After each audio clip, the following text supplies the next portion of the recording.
that I was going to have AV, and I had really had a brilliant presentation on this guy. But you know what assuming does, right?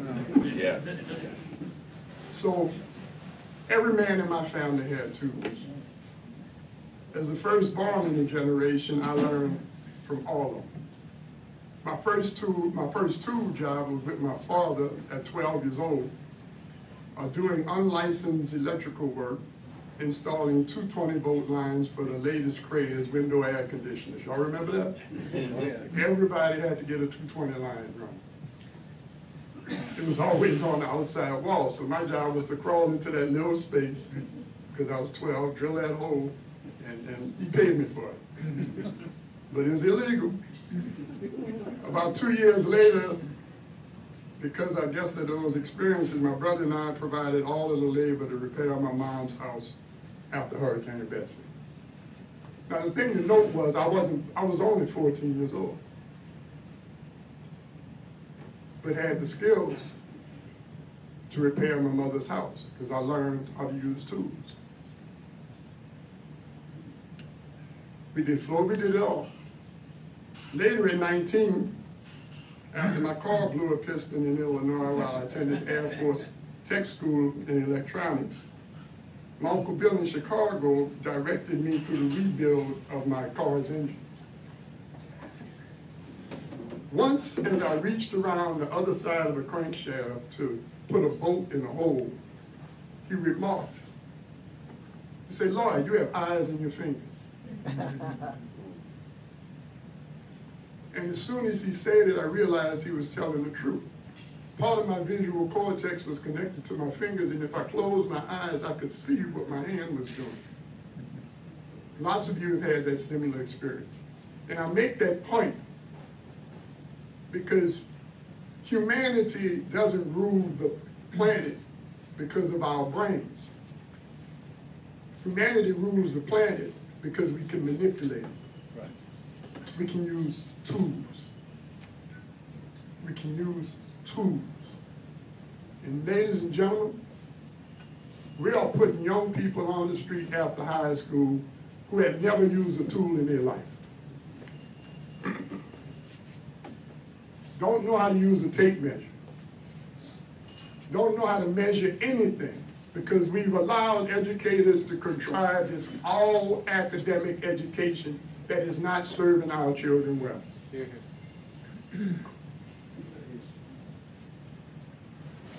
I'm about to go off script.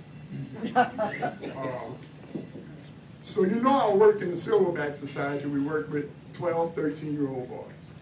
It's on purpose. Brain science indicates that they're second only to birth through 5 years old. Adolescence provides, that's where children's brain grows most.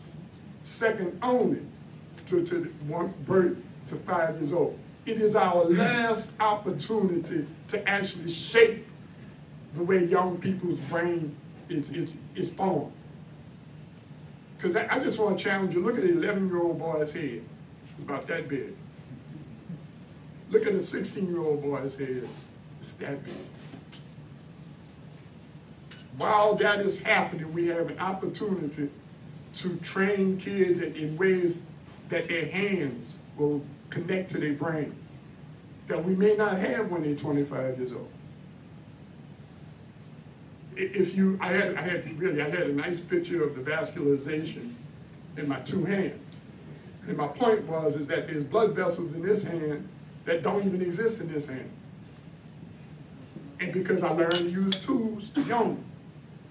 And correspondingly, if this is my right hand, that means there's on the left side of my brain, there's blood supply that developed to go along with this. That doesn't happen at 18 years old. In 1963, we elected our first black school board official. And this is not a put down, this is just some clarification so we can mark this time.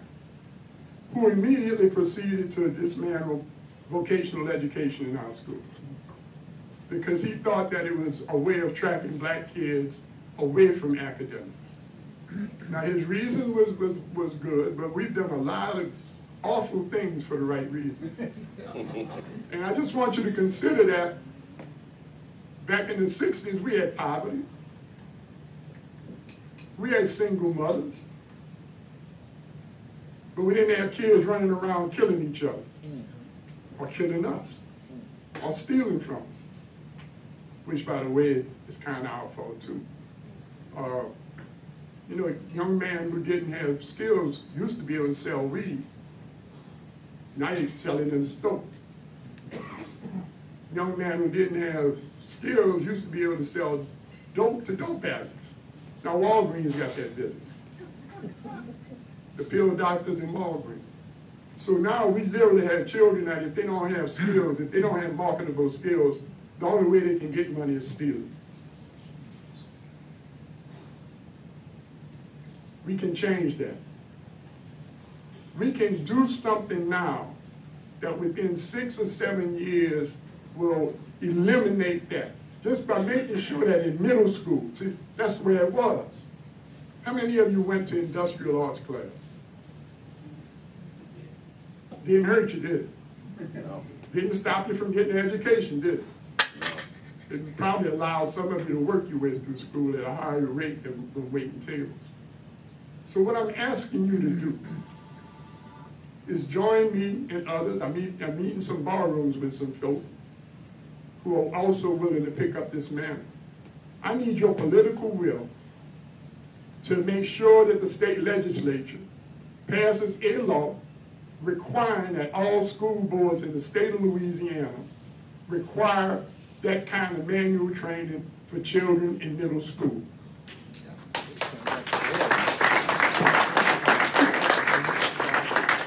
Now I had some slides, right? The crime that is the crime. And think about this from a child's point of view. I've been in your schools for 12 years and I don't know how to do nothing.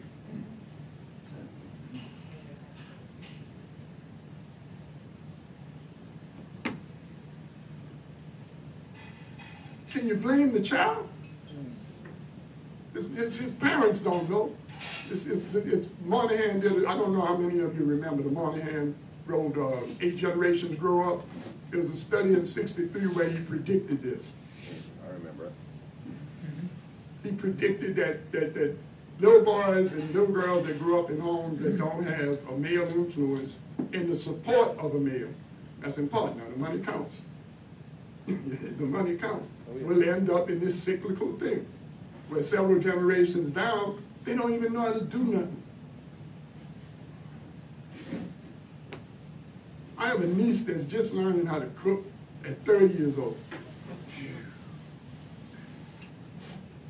My mother-in-law, after her husband died, raised 3 daughters because she had a sewing machine. Little boys, I learned to sew from my grandma, from my mother-in-law. Why can't we teach sewing? The fundamentals of sewing? These kids are spending fortunes on clothes.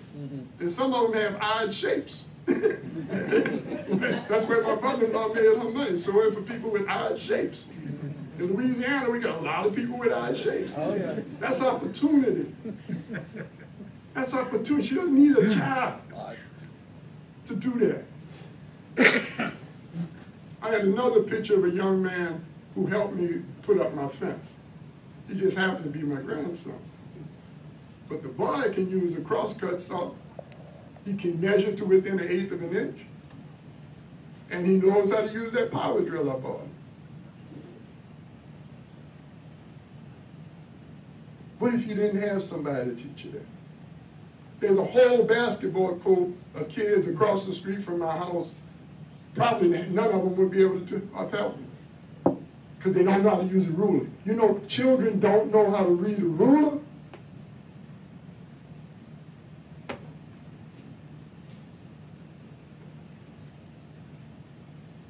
I have an aluminum key hanging thing, right? It's made out of aluminum. You can tell somebody made it in a garage. All you have to do is melt down some aluminum cans, right? Pour them in this mold, and you got a business. There's a thing called Etsy. Any of you ever bought anything from Etsy? If you can make it and it's good, you can sell it. Technology puts the marketplace in anybody's hands. We got, but I don't know any kids that would know what to do with aluminum cans.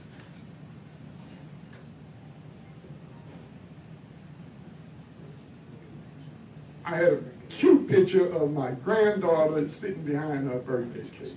It was gorgeous. We bought the cake from a friend of my daughter-in-law who baked it at home. You know how many birthday cakes we have we use in this city?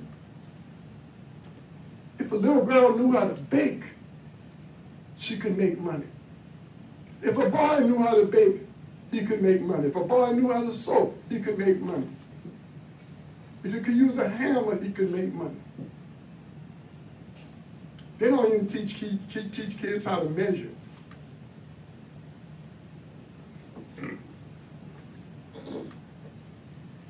Forgive me, I have a little COPD, so I have to take those pauses. Trillions of dollars are going to be spent on the infrastructure. I had a cartoon that had a high school graduate with his hands tied behind his back. If we don't do something real soon, well, I would like to see this law passed within a year or 2 years. I have a Representative Royce Duplessis is willing to be a floor leader. He likes the idea, but we're not going to make it complicated. All school districts have to provide hands-on opportunity training for kids in middle school. Could you get behind that? Oh, yeah. That's why I came. I need your political will to make this happen so we can all enjoy living in New Orleans or America. Y'all understand what's at stake? Oh, yeah. We have to go back and put something in place that was working and put it back. But you're going to get an argument from one of the funniest arguments. Now listen to this argument. I don't know if we can afford to do that because I don't know if we can afford to pay a carpenter to teach a class. So just listen to what you just said. You hiring people with BA degrees left and right all day, all night, and you saying you can't afford to pay a carpenter because he's too expensive. I would love for some kids to be that expensive, wouldn't you? Yeah. But we have to do it. We have to do it. I taught at Rob Wayne for 3 years. I taught photography at Rob Wayne. Kids got it. They loved it. They worked hard at it. They got into it. I taught them how to make money. The principal wanted me to teach them fine art photography. I taught them how to make money taking pictures of people's babies in the park. I make money taking pictures of these little girls want to be models. Taking pictures in your community where you can make money. Yeah, it's all going to be undocumented. But you know what? There needs to be a way for some people to make some undocumented money so they don't have to come get ours. There's always been that opportunity. So, and I'm not casting aspersions on anybody, but please. I study Spanish every day. But I had a cartoon, that same piece, I had a cartoon over two of the workers. They looked like stickmen in the back, who are doing work in the infrastructure, right? And the two bubbles were in Spanish. And the first bubble is, ¿Por qué él no trabaja con nosotros? You know what that means, right? What do you do for Why isn't he working with us? And the other bubble said, ¿Por qué él no sabe usar sus manos? He doesn't know how to use his hands. I'm going to sit down.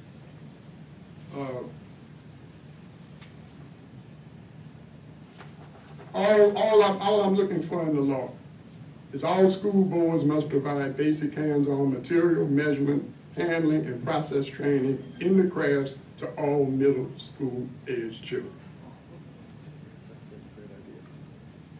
Can we roll with that? Absolutely. I need to count on you that when you're involved in the conversation and people start saying what's wrong and blah, blah, blah, that we point out this opportunity. And I'm telling you, if we deal with kids who are 12 and 13 years old, we're not going to have problems with 15, 16-year-olds because they can make some money. Everybody needs money to live.